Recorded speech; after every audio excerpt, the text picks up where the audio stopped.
কাঙালের কথা বাসি হইলেই ফলে। আমি 5ই আগস্ট থেকে যা যা বলছিলাম ঠিক তাই ঘটতেছে। আমি কি বলছিলাম? 1 নাম্বার, ছাত্র উপদেষ্টা নেওয়াটা ভালো কাজ হয়েছে, আরো বেশি নেওয়া উচিত ছিল। ছাত্রদের মিনিস্ট্রিগুলো ভালো ফাংশন করতেছে।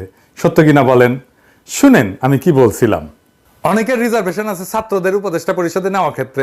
আমি মনে করি যে এইটা একটা পজিটিভ কাজ হয়েছে এবং এটা একটা ইন্টারেস্টিং এক্সারসাইজ হয়েছে। এটার জন্য আমি অভিনন্দন জানাই। এই এক্সপেরিমেন্ট যদি সফল হয় তাহলে বাংলাদেশের রাজনীতির চেহারা কিন্তু পাল্টে যাবে। এই এক্সারসাইজটা খুব ভালো হয়েছে। এক্সপেরিমেন্টটা সফল হলে তরুণদের ব্যাপকভাবে রাজনীতিতে আকৃষ্ট করা যাবে এবং আমি মনে করি এই এক্সপেরিমেন্ট সফল হবে। 2 নাম্বার, বেশিরভাগ উপদেষ্টা অপদার্থ, এরা কোনো রেজাল্ট ডেলিভার করতে পারবে না। কথা সত্য কিনা বলেন?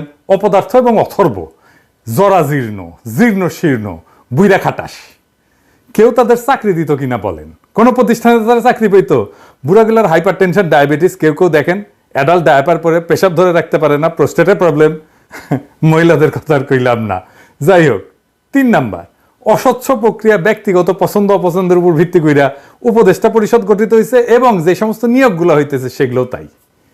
আমি আর কইলাম না, নাম ধইরা তিক্ততা তৈরি করতেছি না, আর অনেক তিক্ততা তৈরি করছি, আর করব না।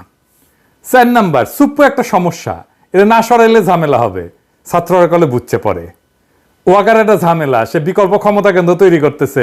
আপনি তো দেখছেন স্বামীও এটা নিয়ে লিখছে। আগে কলে আমি যখন কইছিলাম তখন স্বামী আমার উল্টা লিখছিল, দেখেছেন? 6 নাম্বার, আমি বলছিলাম এই সরকার জনপ্রিয়তা হারাইবে, হারাইতেছে। 7 নাম্বার, আমি বলছিলাম ছাত্ররা জনপ্রিয়তা হারাইবে, হইছে। 8 নাম্বার, আমি বলছিলাম আওয়ামী লীগ ফিরে আসার চেষ্টা করবে, নানা জায়গায় ঝামেলা করবে, করছে। এর কারণ কি? কারণ হইতেছে বিপ্লব ওই প্রথম দিনেই বেহাত হয়ে গেছে। বিড়াল মারতে হয় প্রথম রাতেই। আর এই বেহাত করার 2 কারিগর হইতেছে ওয়াকার আর আসিফ নজরুল। ওয়াকার তো বিপ্লবের স্টেক হোল্ডার না, কিন্তু আসিফ নজরুল নিজের হাতে পুরো জিনিসটা ধ্বংস করে দিছে, মনের মাধুরী মিশায় ধ্বংস করেছে আর কি। আমি আজ বলতেছি, মিলাই নেন, আজ থেকে 20 বছর পরে আসিফ নজরুল এই বিপ্লবের ভিলেন হিসাবে পরিচিতি পাবে। আজকে সেজন্য সিল মারলাম না, আপনারা মাইরা নিয়েন 20 বছর পরে। সিলটা সেদিনই মাইরেন। আসিফ নজরুল পুরা বিজয়টাকে বাঙ্গু এলিটদের হাতে তুলে দিছে, তার প্রিয় প্রথম আলো, ডেইলি স্টার এই গ্রুপের কাছে। তাই বশিরেরা উপদেষ্টা হয়, যারে daily star business person of the year পুরস্কার দেয়। ফারুকি, যারে নিয়ে প্রথম আলো কয়েকদিন আগে একটা বিশাল স্টোরি ফান্দে উপদেষ্টা হওয়ার আগে, এটা দেখানোর জন্য যে সে এই কালচারাল এরিয়া কন্ট্রোল করে। এখানে কালচারাল এরিয়ায় যারা শেঠ তারা সব তার ভাই বেড়াদার, এবং ভাই বেড়াদার বলে একটা গ্রুপ আছে, সেটা ফারুকির গ্রুপের, ওই সোবিয়াল গ্রুপের লোকজন যারা ফারুকির সাথে কাজ করেছিল, বুঝছাও? ফারুকিরা নিয়ে যখন চারিদিকে হাউকাউ লেগে গেছে, তখন ফারুকিরা অভিনন্দন জানায় কে কি কইতেছে তাই নিয়ে প্রথম আলো নিউজ করেছে, দেখেছাও? এত করবি তো, তোর নয়া বাল গজাইছে, আয়নায় তো দেখবই। কিন্তু ফারুকির নিয়োগ নিয়া জনমানুষের মনে যে বিক্ষোভ, তার নিউজ দেখেছেন? প্রথম আলো, ডেইলি স্টার, কোথাও দেখেন নাই। এইভাবে আপনার কণ্ঠস্বরকে সে নাই করে দেয়, চাইপা ধরে, বুঝছাও? এটাই হইতেছে প্রথম আলো, এটাই হইতেছে ডেইলি স্টার। তারিখটা দেখান ডেইলি এডিটর সাহেব। এবার দেখেছেন তো, বুঝেছেন তো যে ফারুকির এইটা, বশিরের এটা প্রথম আলো ডেইলি স্টার গ্রুপের একটা concerted effort, very meticulous plan, বুঝছাও? তারপরে কি হয়েছে? আরো একটা কাম হয়েছে। কামটা কি? গোলাম মুর্তজা ওয়াশিংটন আর আকবর হোসেন লন্ডনে স্পেস মিনিস্টার পদে যাইতেছে, নিয়োগ পাইছে 2 ডেইলি স্টার। এখন আমার ক্ষুদ্র ভাতার ভগিনীরা কইবে যে দাদার মাথাটা গেছে, সব জায়গায় খালি ডেইলি স্টার দেখেন। গোলাম মুর্তজা না হয় ডেইলি স্টার বুঝলাম, আকবর কেমনে ডেইলি স্টার? ওই তো বিবিসি, তাই না? আমার ক্ষুদ্র ভাতা এবং ভগিনীরা, ওরা যে এই পুকুরে সাঁতার কাটে না, আমি সেই পুকুরে সিল। এই যে দেখেন, বিবিসিতে যাওয়ার আগে ওই ডেইলি স্টারে ছিল আকবর, বুঝছাও? পশ্চিমে গরুর খামারে পাছায় ছাপ্পা দিয়ে দিত, গরুর মার্কার জন্য। বাঙ্গু এলিট হইতে এলে পাছায় ডেইলি স্টার আর প্রথম আলো ছাপ্পা থাকা জরুরি। আচ্ছা, এই এডিটর সাহেব, এরপর থেকে যত বাঙ্গু এলিট পাইবেন না, তার পাছার ছবি যদি পান, উটি সিল মারবেন একেবারে। ডেইলি স্টার, প্রথম আলো, জাউরা সিল বাদ, এখন ডেইলি স্টার, প্রথম আলো সিল মেরে দেবো পাছায়। আমাদের এই বিজয়ের ফল ভোগ করতেছে ডেইলি স্টারের সাংবাদিক, যেই ডেইলি স্টার ছাত্রদের দুষ্কৃতিকারী বলছিল আর তাদের নির্মূল করতে হাসিনাকে সাহায্য করবে বলছিল। এই যে দেখেন, মাহফুজা নাম নিজে লিখেছিল।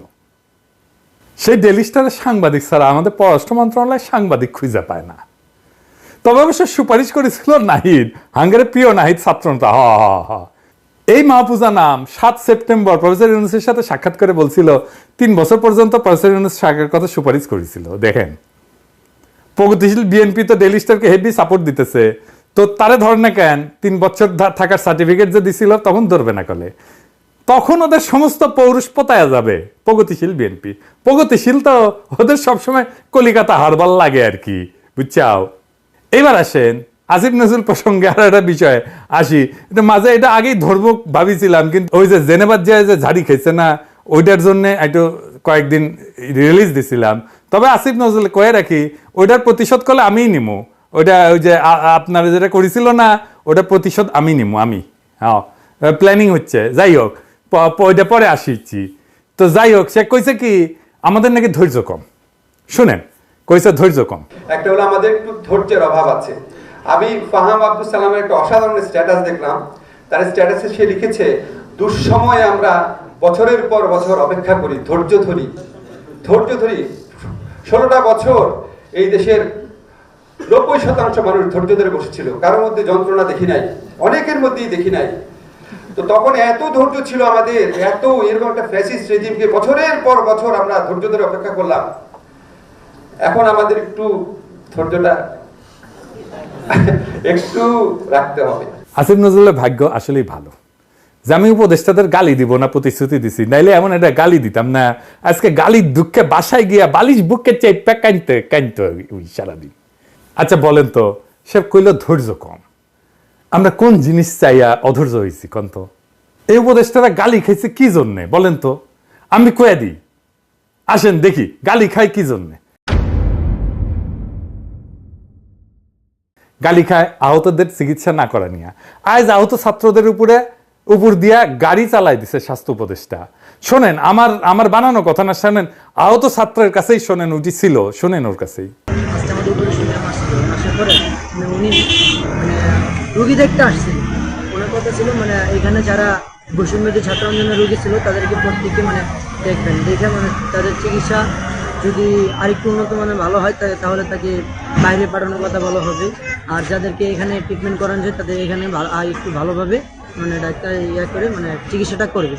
কিন্তু সেই ক্ষেত্রে উনি আসার পরে উনি আপনার 5 থেকে 6 জন রুগী দেখছে। রুগী দেখার পরে উনি চলে যাইতেছেন। আর উনি আসছেন আপনার এই চারতলায় এয়ার কেজুয়াল চারতলায় আসছেন। চারতলায় আমাদের এই রুগী দেখতে আসছেন। 3 তলায় আমাদের বৈষম্যদের ছাত্র আন্দোলন রুগী আসছেন, ওই ফ্লোরেও যাওয়া হয়নি। তারপরে আমরা চলে যেতেছি। তারপরে আমরা কয়েকজন মিলে নিচে নামছি তার সাথে কথা বলার জন্য। ম্যাম আপনি আসছেন, আসার পরে আপনি 4-5 জন রুগী থেকে চলে যেতেছেন, তাহলে আমরা কি করছি? আমরা তো বৈষম্যদের ছাত্র আন্দোলন। আচ্ছা আমি আপনার যে জিনিস থেকে যে আমার হাত, এই হাতটা আমার এখনো মুভমেন্ট হয় না। আমার হাতে এই ভিতরে যা আঙ্গুলগুলো সব একবারে ফুটে গেছে। ভিতরে হাড়গুলো ভিতরে সব ফুটে গেছে। পরে ওনার কাছে যাওয়ার পরে উনি আমাদেরকে কোনো ভাবতে দিল না, উনি চলে গেছেন। তারপরে আমরা বাধ্য হয়ে ওনার গাড়ি আটকানোর চেষ্টা করছি। গাড়ি আটকানোর চেষ্টা কেন করলাম? তাহলে আমাদের 3 জনকে গাড়ি চাপা দিছে। আমার গাড়ি চাপা দিয়ে আমার একবারে এই গলায় গাড়ির চাকরি নিয়ে আসছে। আরেক ভাইয়ের আহত ভাই, ওনার পায়ে গুলি লাগছে, ওই ভাইয়ের পায়ে গাড়ি তুলে দিচ্ছে। আরে এরকম আমাদের 3 জনকে এরকমটা করা হয়েছে।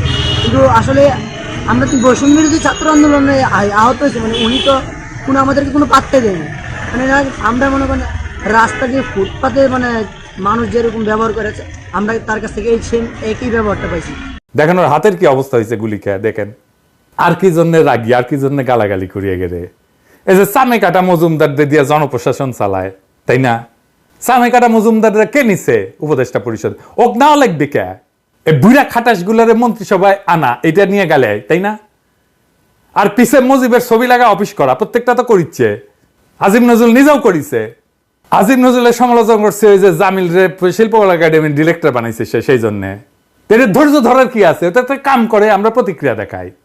তো প্রথম আলো ডেইলি স্টারের কাছে পাশা বর্গা দেয়, সেই জন্য গালাগালি করি। জামিল আহমদকে শিল্পকলা বসাইছে, ওটা সরায়নি। প্রথম আলো ডেইলি স্টারের সুপারিশে ফারুকি আর বসিদে উপদেষ্টা বানাইছে, গালি খাচ্ছে। আর কি বলছি যে আপনারা কোনো স্টেক হোল্ডারদের সাথে কথা বলেন না, আমরা সাহায্য করতে চাইলেও সেটা নেন না। এই তো মানে যে কোনো সরকার চালাইতে হলে তো স্টেক হোল্ডারদের সাথে কথা বলতে হয়। এটা শুধু অন্তর্বর্তীকালীন সরকার না, বা আমরা বিপ্লবের সাথে ছিলাম সেই জন্য না, যে কোনো সরকারকে স্টেক হোল্ডারদের সাথে কথা বলতে হয়। এটা সরকার চালানোর একটা বেসিক ফাংশন। আর কিছু নিয়ে বলছি, কই আমরা ধৈর্য হারা হইলাম? আপনারা একটা ফাউল করেন আর আমরা প্রতিক্রিয়া দেখাই। এখনই হাসিনা স্টাইল শিখে গেছে, দেখেছেন? আর ফার্ম আমাকে কইছে এক্সপেকটেশন কমাইতে হবে। আপনি একটার পর একটা গণবিরোধী সিদ্ধান্ত নেবেন, আর কিছু কওয়া যাবে না। কি মজা! আবার দেখেন কি করছে, অভিযোগ করিচ্ছে হাসিনার দুঃশাসন নিয়ে কোনো কথা নাই সোশ্যাল মিডিয়াতে। শুনেন, আপনারা বিভিন্ন সামাজিক যোগাযোগ মাধ্যমে দেখবেন শেখ হাসিনার দুঃসময়, অত্যাচার, গণহত্যা নিয়ে কোনো কথা নাই। কথা হচ্ছে এই সরকারের উপদেষ্টা কি করছে, হাসনাত কি করছে, নাহিদ কি করছে, আসিফ নজরুল কি করছে, সারাটা সময় এটা নিয়ে ব্যস্ত। গালি না দিয়া থাকতে পারলাম না। সরকারে কি মিয়া আছে না? সোশ্যাল মিডিয়ার দিকে তাকে থাকেন কে? রাষ্ট্রটা তো হাতে দিয়ে দিছি, এই রাষ্ট্রের রিসোর্স নিয়ে বৈশা আপনারা পাবেন, আর আমরা ঘরের খেয়ে বনের মোস্তারে সোশ্যাল মিডিয়া আপনাকে কামলা খাটবো।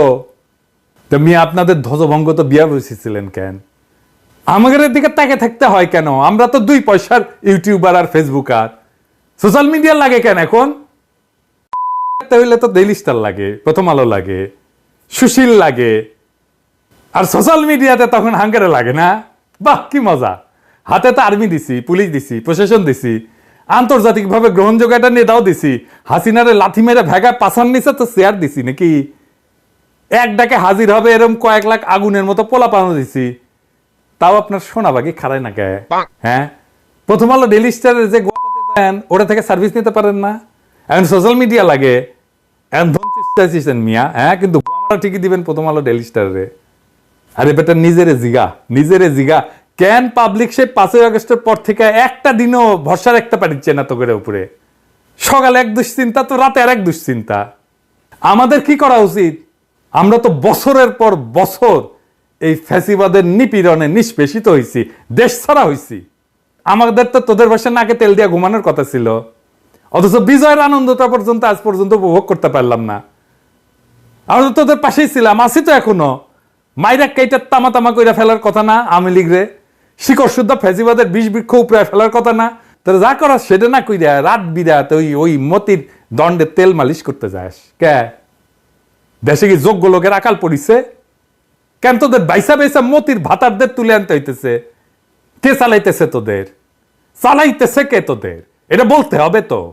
দুনিয়ার যত ঘাটের মরা, যত বুইরা কাটাস, সেগুলো তুলে আনতেছিস আর উপদেষ্টা বানাইতেছিস। তোকে দিয়ে কাম কি? আমাকে রে তোদের বসানো হইতেছে বালের চামড়া ছিলার জন্য, আর তোরা আসিস কেমনে 72-এর সংবিধান বানাও, মুক্তিযুদ্ধের চেতনা বানাবো, কোন ফাঁক দিয়া 7 রং ঢুকাবো, আবার কেমনে আবার 71-এর চেতনা ব্যবসা চালু করবি সেই তালে। হাসিনারে কাউন্ট করি নাই, মোদিরে গোনায় ধরি নাই, জান লড়াই যুদ্ধ করছি, দিন রাত মানি নাই, পরিবার মানি নাই, দেশ মানি নাই, চইলা গেছি, সাইডা দিছি দেশ সাইডা রিফিউজি হয়েছি। বাচ্চারা যখন কাতারে কাতারে জীবন দিছে না, তখনই নিজের জীবনটা দিয়ে দিছিলাম। এটা এক্সটেনশন লাইফ চলতেছে, জয় দিন চলে। জানের মায়া কলের নাই আমার, আমি এখন জানত মারা। আমার মতো এরকম প্রচুর জ্যান্ত মরা আছে, জীবন দিয়া দিতে এক মুহূর্ত ভাববো না। আমার মতো এরকম হাজারো পিনাকি আছে যারা বুকের ভিতরে আগুন জ্বালায় রাখছে। শত শহীদের রক্তের বিনিময়ে পাওয়া বিপ্লব যদি ধ্বংস হয় না, শহীদের রক্তের কসম বুকে মাইন বান্দা আমি অন্তত একটা উপদেষ্টার গায়ের উপরে ঝাঁপায় পড়বো, জয় বাংলা করে দেব নিজের সাথে তোদের।